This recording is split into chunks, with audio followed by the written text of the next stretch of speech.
Well, Gene, why don't you tell us a little bit about who you are and a little bit about your family? I'd like to hear a little bit. Okay, I'm Gene Erickson. I'm originally from Jamestown, North Dakota. That's where my three boys live: Levi, Noah, and Brady. My dad lives in Jamestown with my stepmom.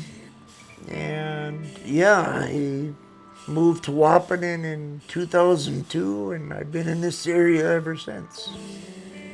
My oldest boy is 25, the middle boy is 24, and my little guy is 16. I still call him my little guy. Yeah. We don't hang out a lot. I see him like a couple times a year. We'll sit and watch movies and just hang out and talk about the old times at my farm that we used to live at. Do you get to go out there? Do they come to visit you? No, they come to visit me right now. Hopefully that'll change. I can go there more often, go to Jamestown. So you had a farm and you guys and the boys were out there. Yep, riding three-wheeler, four-wheeler, motorcycle, whatever I buy or build them, they would ride it till it was dead. And then something happened.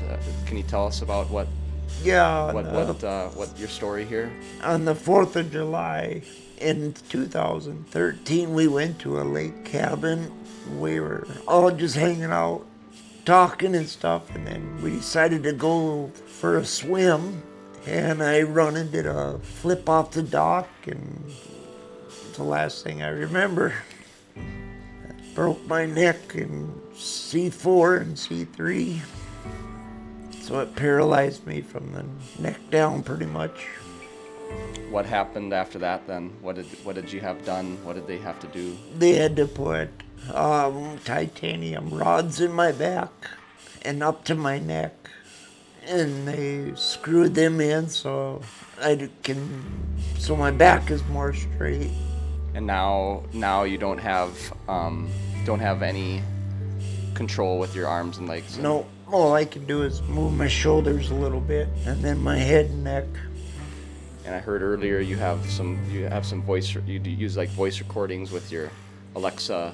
Yep, to turn on lights and turn on my TV. So we're here to help you move around, get places, Yep. have more of a normal life, Yep. be able to see people, be able to Go out in the community more. get out in the community more. And so tell us about what is the situation with your van that you currently have.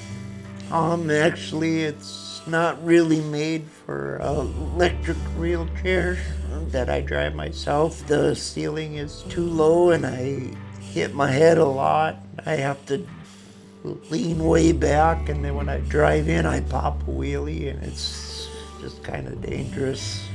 It feels like my chair's gonna tip over. Right. So your current van isn't what it's just a normal van that Yeah, you're just getting in and out with a of. ramp, yeah. Britta's the only one who feels comfortable taking you. Yep. Otherwise, all the other nurses, they won't take me out because they're scared of how I load. And so our goal is to find a new van, to fund a Yep. new van, which we've found, Yep. and I think the state of Minnesota is going to fund the modification. Yep. Is that right? Yep. They'll put the ramp in it, and then the floor is actually lowered like 14 inches. So I should be able to fit in there without hitting my head. Tell us how you'd feel about something like this, if we can get you a new van, and what it would do for your. Oh, it would change a lot. I mean, I'd be able to go out more with more of the nurses, and, to go out fishing or even hunting. I'd like to hunt.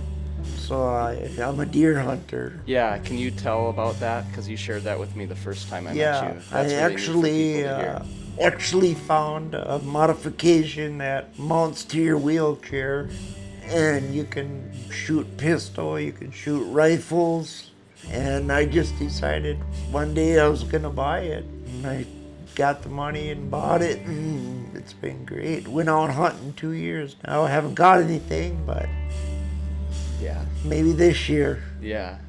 Just being able to be out and doing Yeah, that. and shooting guns again just puts a big smile on my face. Yeah. Feels good. And with this van, like I said, no one wants to drive me because it's just kind of dangerous. There was actually one time where my arm got pinned way up in between the door and my wheelchair, and they weren't strong enough to push me back in. But then a gentleman come along and helped out. We got back to back up, but yeah, it was pretty dangerous. I could have hurt my arm or maybe even broke it, you never know. No, it'd be the same kind of ramp, but the floor is lowered so it won't be such an incline. So I should be able to, and hopefully be able to load without having to lean back and pop Right. wheelies and all that. Tell us about your fishing too. I know you mentioned that last Oh, time. yep, I have a electric fishing pole that runs off of a 9-volt battery, and it's got a switch that I use this stick to hit, and it'll reel the fish up. The nurses have to cast it, but I can reel it up and catch them, so. And I love the fish, so that's great. Yeah. Have you been out recently? Or? No, I haven't been out once this year. I haven't even been out shooting guns this year either. Would you go, if you had the new van, would you have, feel like going to Jamestown? Would that be a Oh possibility yeah, then? I'd love to go and watch my youngest boy races motocross, and he has a couple races in Jamestown. To be nice to be able to go and watch him. Anything else you want to share with people who may want to help support you? No, just that I'd appreciate it a lot, so I can get out more and, like I said, with the community and just go out and do more stuff instead of being wrapped up in the house all the time. And yeah, it would help me out a lot.